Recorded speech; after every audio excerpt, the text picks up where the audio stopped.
야곱은 홀로 남았더니 어떤 사람이 날이 새도록 야곱과 씨름하다가 자기가 야곱을 이기지 못함을 보고 그가 야곱의 허벅지 관절을 치매 야곱의 허벅지 관절이 그 사람과 씨름할 때에 어긋났더라. 그가 이르되 날이 새려하니 나로 가게 하라. 야곱이 이르되 당신이 내게 축복하지 아니하면 가게 하지 아니하겠나이다. 아멘. 야곱의 이름의 뜻을 잘 아시죠? 속여 빼앗는 자란 뜻입니다. 좀 쉽게 와닿는 말로 표현으로 하자면 사기꾼이다라는 뜻이죠. 태어날 때부터 형 에서의 발목을 잡고 있는 것을 보고 야곱의 부모인 이삭과 리브가가 그의 본성을 직감한 거예요. 그래서 이름을 사기꾼이라고 지은 거예요. 그럼 부모로서 자녀의 이름을 속이는 자, 사기꾼 이렇게 짓는다라는 거 쉬운 결정이 아니죠. 근데 그렇게 이름을 지을 수 있었다라는 건 여러분 우리 육신의 부모는 우리가 아무리 진짜 뭐라 그래 부족한 부모여도 자녀에게 좋은 이름을 주고 좋은 축복을 주길 원하지 이렇게 험악한 이름 주길 원하겠어요? 근데 이 이름을 줬다라는 것은 그 이삭과 리브가가 야곱을 안 사랑했다는 것이 아니라 그렇게 이름 짓도록 하나님의 섭리가 있었다라고 저는 믿습니다. 즉 출생부터 야곱은요 그 죄인의 본성이 발현되었고 그리고 그에 따라 이름을 짓도록 하나님이 그 이삭과 리브가의 삶에 섭리하신 것이죠. 야곱은요 본질상 속이는 자, 본질상 하나님의 길을 걸어갈 수 없는 자였어요. 하나님 진리의 하나님이신데 야곱은 온통 거짓으로 가득한 거예요. 하나님의 길에 서기보단 하나님의 길에 반하는 그 길로 걸어가는 것이 야곱의 본성이었다라는 거예요. 이것이 야곱의 본성이었고 또 야곱의 인생이 그렇게 흘러가는 듯하나 했으나 그러나 여러분 야곱의 인생이 죄와 저주로 점철되어 마치지 않았다는 것을 우리는 성경을 보고 알 수 있습니다. 창세기 49장에서 야곱이요 그의 12아들을 모아놓고 축복합니다. 그 예언의 말씀, 그 축복의 말들을 보면요 야곱에게 엄청난 영권이 있었다는 것을 보게 돼요. 그럼 야곱의 예언대로 자녀의 인생들이 그대로 풀어지게 되죠. 뿐만 아니라 그 야곱 12아들뿐만 아니라 그 12아들들의 자손들, 나중에는 그 12아들들의 이름으로 지파가 생기죠. 그들의 후손들의 삶에도 그 예언들은 성취되게 됩니다. 그 12지파뿐만 아니라요 이 야곱의 예언은요 성경 전체에 하나님의 역사를 이끌어가는 중요한 핵심 축이 되죠. 그래서 야곱의 예언에는 그리스도의 오심, 유다 지파, 그렇죠? 유다의 사자로 오시는 예수님에 대한 승리에 대한 예언도 담겨 있다라는 거예요. 엄청난 하나님의 사람이 되었던 거죠. 입만 열면 거짓말이었던, 그러니까 입만 열면 뻥이었던 이 야곱의 입술이요 이제는 하나님의 영으로 하나님의 성품으로 충만해져서 어떻게 된 거죠? 이제는 하나님의 말씀과 하나님의 진리를 대언하는 입술이 된 것입니다. 여러분 어떻게 야곱의 인생이 이렇게 되었을까요? 하나님이 하신 거죠. 하나님이 그의 인생에 개입하사 그를 빚어가시는 거예요. 야곱의 인생은요 하나님이 주권적으로 죄인된 야곱을 택하사 그리고 하나님의 전능하심과 신실하심으로 그를 빚어 하나님의 사람으로 만들어 가신 그 드라마를 보여주는 인생인 것입니다. 즉 하나님이 야곱이라는 인생을 통해 보여주고 싶은 것이 무엇입니까? 죄악된 본성으로 출생했을지라도 그 출발이 아무리 미천하고 악할지라도 전능하신 하나님의 손길이 개입하시면 하나님이 이끄시면 어떻게 된다고요? 하나님의 자녀로서 거룩한 자녀로서 삶을 살아가게 된다라는 것을 보여주는 예표라는 것입니다. 야곱의 스토리는 우리의 이야기와 같습니다. 어떤 이야기와 같죠? 우리도 본질상 죄인입니다. 우리도 본질상 하나님과 동행할 수 없는 속성을 갖고 있는 사람들입니다. 그래서 에베소서 2장 3절에서 이렇게 고백하죠. 한번 말씀을 좀 띄워주시겠어요? 에베소서 2장 3절 함께 읽습니다. 시작.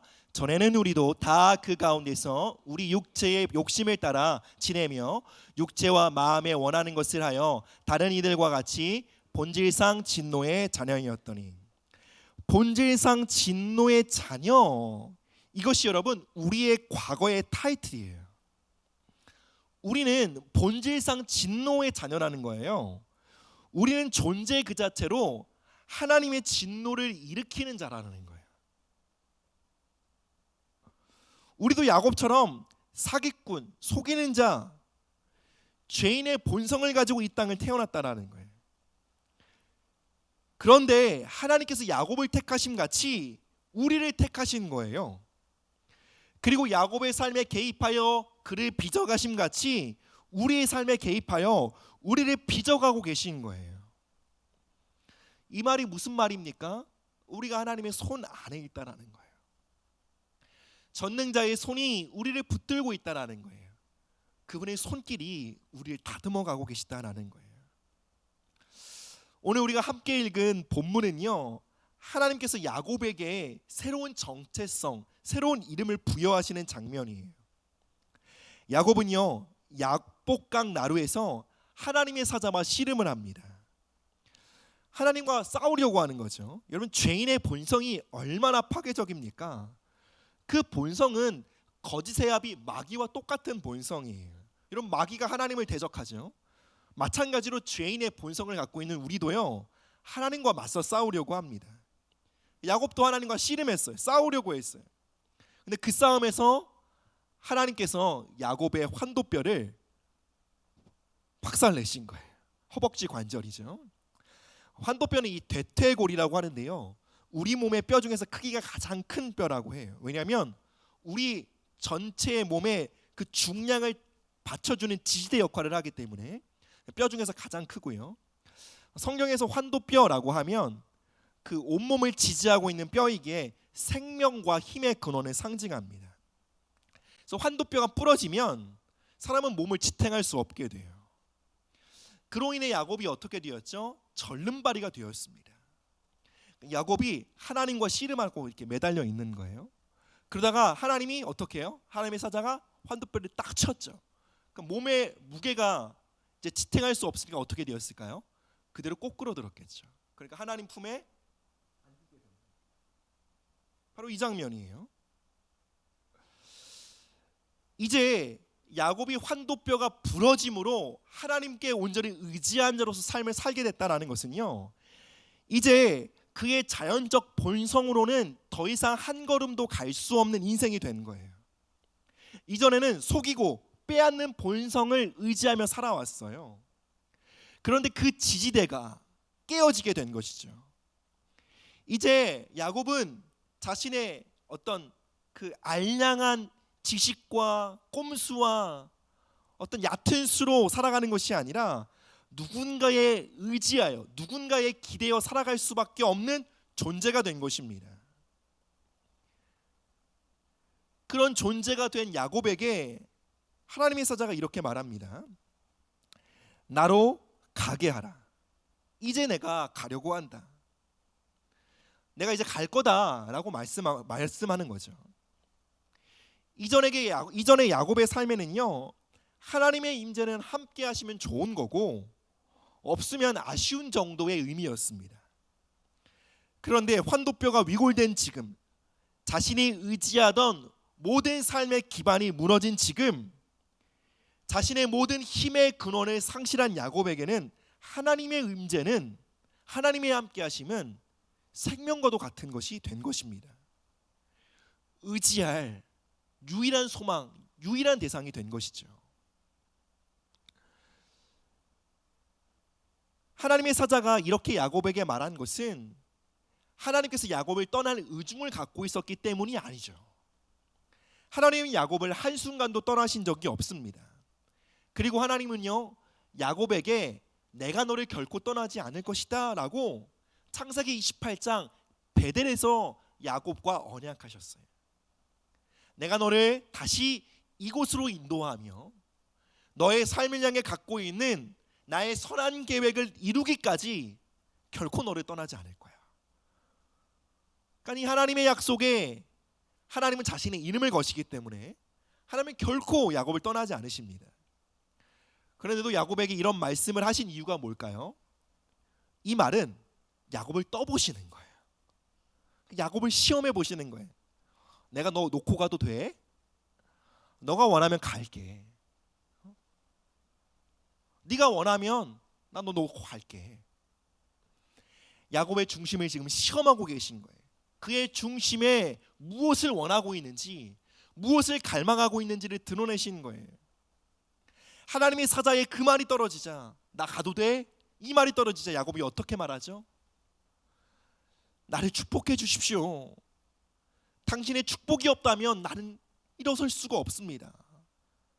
나는 한순간도 당신의 임재 없이는 한 발짝도 나아갈 수 없는 인생입니다.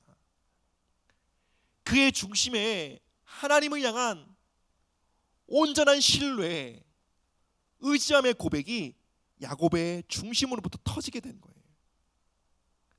하나님, 저는 이제 당신의 도우심 없인 한 걸음도 나아갈 수 없습니다.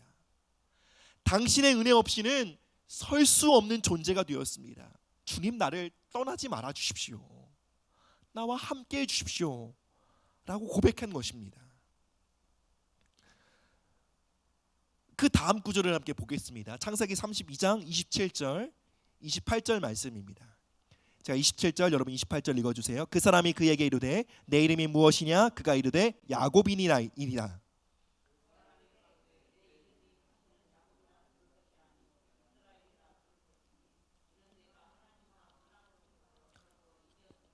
아멘.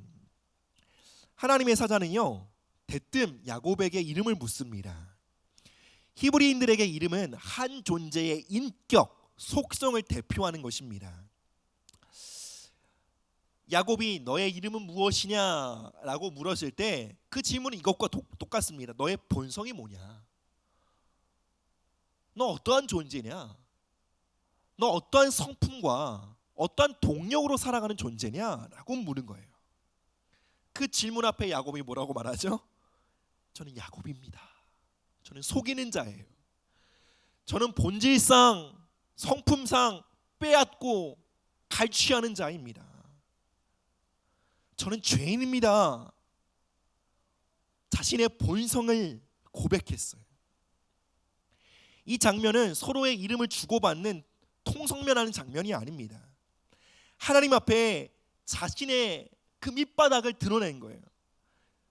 자신이 죄인된 본성을 타고났으며, 그리고 자신의 삶의 모든 과거의 역사가 그 죄된 본성을 쫓아 살아왔던 흔적이었음을 고백하는 거예요. 하나님, 저는 죄인이고 이 죄인된 본성을 쫓아 여기까지 왔습니다.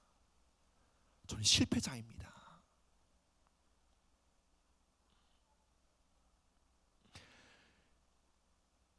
주님, 이제 저는 주님께 항복합니다.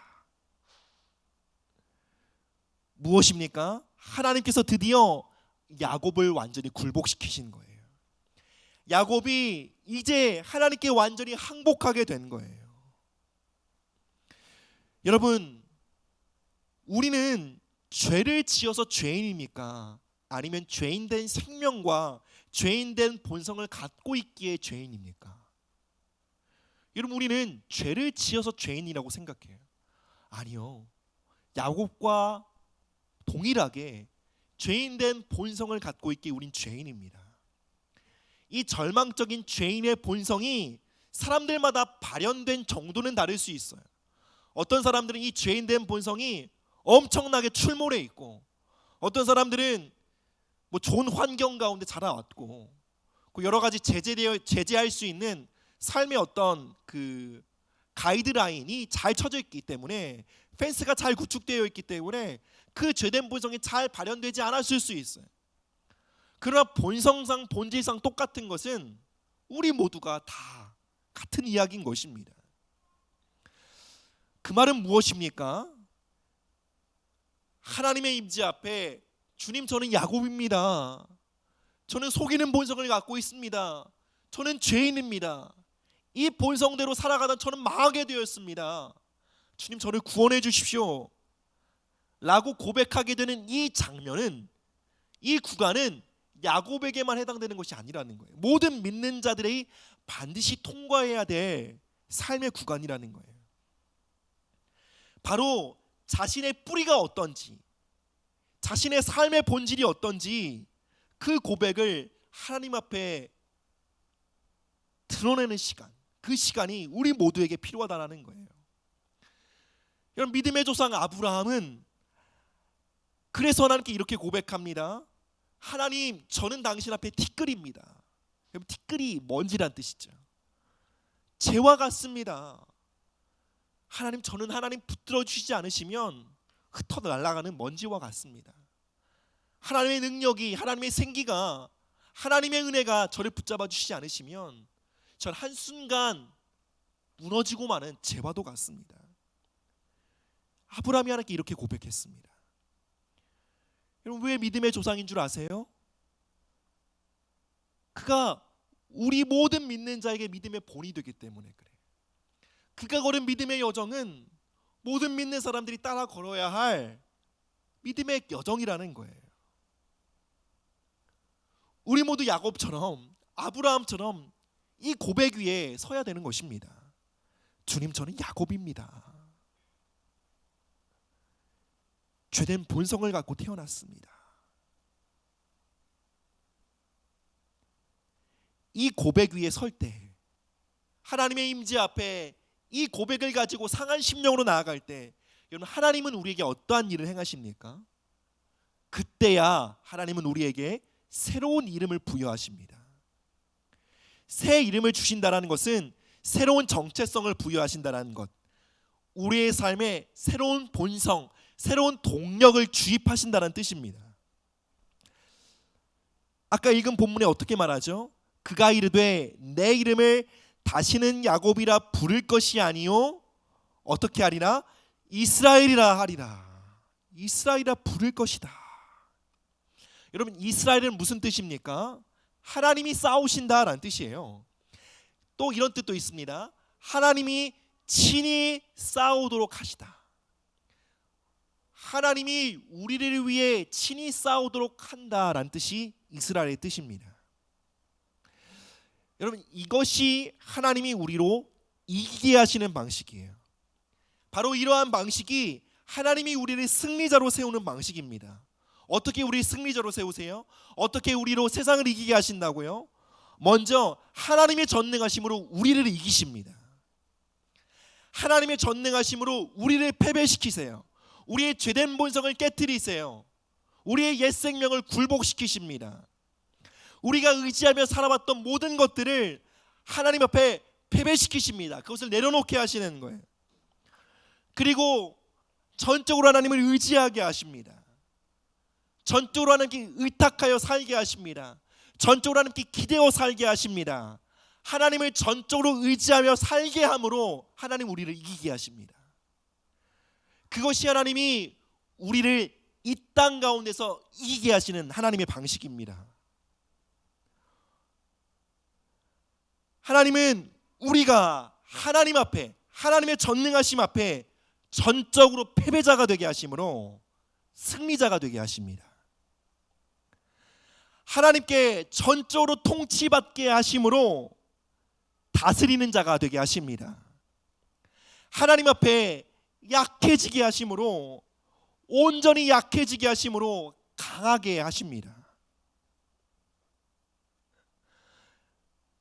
바울의 표현에 따르자면 내가 약할 그때에 곧 강함이라.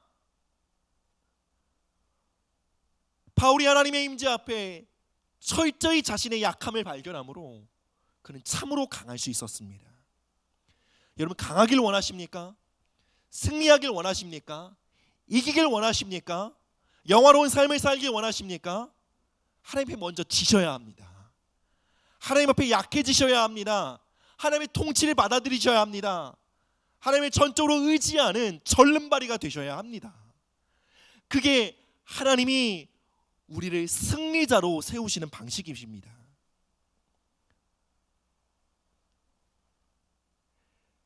C.S. 루이스가요,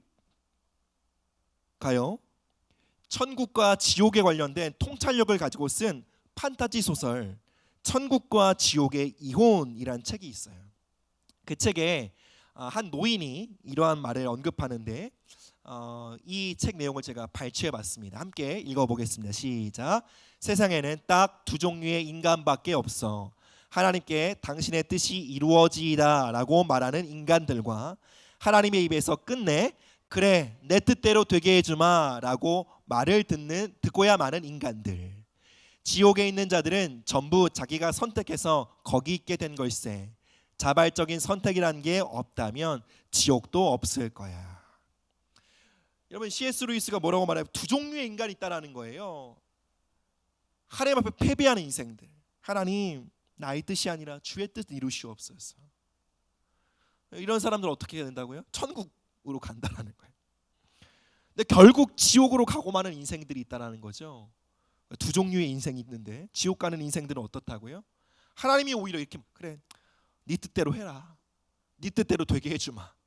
이런 사람들은 지옥 간다라는 거예요. 하나님이 야곱을 어떻게 하셨다고요? 야곱의 삶에 개입하셔서 그를 꺾으시고 그를 굴복하시고 그가 의지하는 모든 것을 박살내시고 아작내셨어요. 여러분, 하나님이 택하신 자들은 어떤 삶을 살아간다고요? 하나님이요, 어떤 수를 쓰시더라도 반드시 굴복시키고 마시는 대상이 바로 하나님의 은혜 가운데 있는 대상이에요. 하나님이 택하신 자들이에요. 하나님이 애정하신 자들이에요. 하나님이 천국으로 인도하시고 이끌고 계신 주님의 자녀들이라는 거예요. 그런데 야곱과 달리 예서는 택함 받지 않았어요. 그래서 예서의 삶에는 하나님의 개입이 없어요. 그래서 예서는 배우자도 지 마음대로 선택하고 자기 뜻대로 다 하며 살았죠. 그 뜻대로 원하는 대로 살게 내버려 두셨어요. 근데 야곱은 져주질 않으시는 거예요. 하나님은 야곱에게만큼은 절대로 호락호락하지 않으시는 거예요. 여러분, 하나님 여러분에게 참 호락호락하지 않으시죠? 그렇죠? 만만치 않으시죠? 여러분, 야곱이란 증거예요. 택함 받았다는 증거입니다. C.S. 루이스는 지옥에 가는 사람들은요, 하나님을 이겨먹은 자들이래요. 하나님을 이긴다는 것이 물론 신학적으로 성경적으로 맞는 표현은 아니지만 하나님을 이겨먹는다라는 표현이 무엇입니까? 그 고집대로 살게 내버려 두신다는 뜻이에요. 반대로 하나님이 이기시는 인생이 있죠. 하나님이 택하신 자들은 하나님 절대로 져주시는 법이 없습니다. 여러분, 하나님 우리를 사랑하시는데요, 결코 유약한 부모님처럼 자녀들에게 끌려다니는 방식으로 사랑하진 않으십니다. 그래서 요즘 젊은 부모들이 자녀들을 키우는 방식을 보면 우리 어르신들이 혀를 차죠. 완전히 자녀에게 잡혀 산다고. 아유, 저 어린 거 되게 완전히 모처럼 잡혀 산다고 혀를 차. 그러니까 요즘에는 진짜 부모님이 참 자녀들을 많이 사랑하는데 자녀들에게 막 이끌리는 유약한 부모들이 있죠. 근데 여러분, 하나님은 그러지 않으십니다. 하나님은요, 우리 사랑하시되 전능하신 사랑으로 우리 사랑하셔요. 그러니까 택하신 자들의 삶에 그분의 전능성으로 개입하셔서 그들의 고집을 꺾으십니다. 그걸 하나님 이기십니다. 이것이 택한 자들의 삶을 향한 하나님의 사랑의 방식입니다. 그래서 여러분, 하나님이 사랑하시는 자들에게는요, 하나님이 손을 대신 흔적이 있어요. 고집을 꺾으신 흔적이 있는 거예요. 우리의 고집이 꺾이고 우리의 야망이 꺾이고 절름발이가 된 절뚝거리는 우리의 인생들을 보며 세상은 우리를 조롱할 수 있어요. 그러나 여러분, 이것은 하나님이 우리를 사랑하신다는 증거입니다. 이건 수치가 아니라 영광의 상처인 것입니다. 야곱의 본성으로 태어난 본질상 진노의 자녀인 우리가 하나님의 택함을 받았다는 증거입니다. 사랑받고 있다는 증거입니다.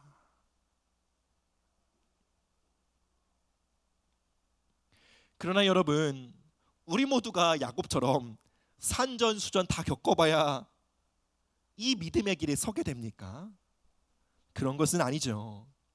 하나님은 우리에게 은혜의 수단들, 은혜의 통로들을 허락하셨습니다. 우리는 말씀과 예배를 통해 또 성령님의 조명하심 아래 우리의 죄된 본성을 깨닫는 것이 가능합니다. 이 예배의 자리에 하나님이 함께 하심으로 우리는 하나님의 의중을 깨닫게 됩니다. 아, 이거 내가 지금 끝까지 고집부리다간 어디 한 군데 아작 나겠구나, 이런 직감을 하는 거죠. 그리고 돌이키게 되는 것입니다. 그래서 뼈가 아작 나기 전에 돌이킬 수 있는 은혜가 우리에게 주어진다라는 것이죠. 이 야곱의 인생을 보면서 주님, 저도 환도뼈가 아작 나야겠습니다. 굳이 이런 믿음을 갖고 계신 분이 안 계시다고 생각해요. 야곱의 인생을 보면서 나도 야곱처럼 살면 이러한 순간이 오겠구나, 결국 아작 나겠구나. 그럼 주님, 오늘 이 자리에서 주님 저를 꺾으시옵소서, 나를 이기시옵소서 고백하게 된다라는 거예요.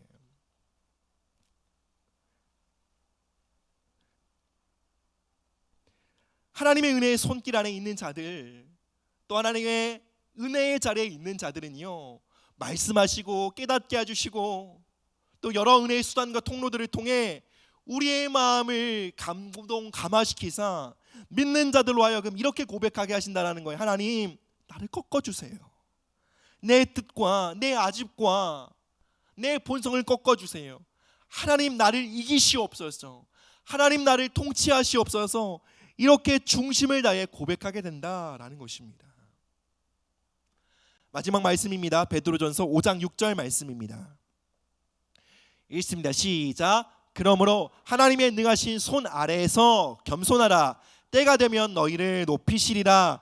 아멘. 여러분, 이것이요 우리가 승리하는 길입니다. 이 길만이 우리가 영화롭게 되는 길이에요. 이 길만이 우리가 높아지는 길이에요. 창세기 32장 야복 나루의 사건 이후 이스라엘 백성들은요, 하나님이 그 야곱의 허벅지 관절을 치서 꺾으셨잖아요. 그래서 그 이후로 이스라엘 백성들이 그 동물을 잡을 때에 허벅지 관절에 있는 그 힘줄은 먹지 않았다라고 합니다. 그들에게 전통이 생긴 거죠. 그들이 왜 이 허벅지 관절, 이 힘줄, 이걸 먹지 않았을까요? 이스라엘 백성들이 특별히 건들지 않고 하나님께 드리는 것이 있죠. 그것이 무엇입니까? 하나님께 거룩하게 구별된 것은 그들이 손을 대지 않습니다. 이거는 하나님 거야 라고 하는 거죠. 즉 이스라엘 백성들이 그 허벅지 관절의 힘줄은 거룩하게 하나님께 드려진 것으로 보게 되었다는 거예요. 어떻게 거룩하게 되었나요? 하나님 치심으로 거룩해진 거예요. 하나님과의 접촉을 통해 거룩해진 거죠. 하나님의 택하신 자들의 삶에는요, 하나님이요 능하신 손을 펼치십니다. 우리는 그 능하신 손 아래 엎드려집니다. 그렇게 함으로 하나님의 능하신 손이 우리를 만지심으로 우리는 거룩한 인생으로 구별되게 됩니다.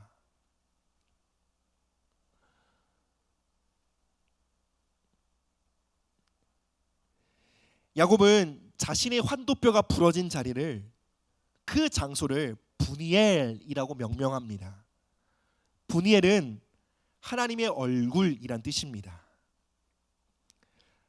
야곱은 그 자리에서 하나님의 얼굴을 마주보게 된 것입니다. 이전에는 하나님이 야곱을 추적하셨어요. 야곱과 함께 하셨어요. 그런 야곱이 하나님과 등돌아 서 있었던 거예요.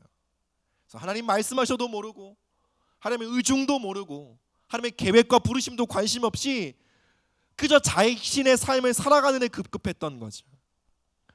그는 야복 나루터에서 환도뼈가 위골되고 그리스도를 의지하는 자가 되어 새로운 정체성을 받은 야곱은요, 이스라엘은요, 그 자리에서 하나님의 얼굴을 보게 되는 거예요. 그 자리에서 하나님의 얼굴을 보고 하나님의 의중을 알게 되는 거예요. 하나님과 교제하며 하나님과 함께 걷는 삶이 시작된 것입니다. 사랑하는 여러분, 하나님은 우리 모두를 분이엘로 이끄시는 줄 믿습니다.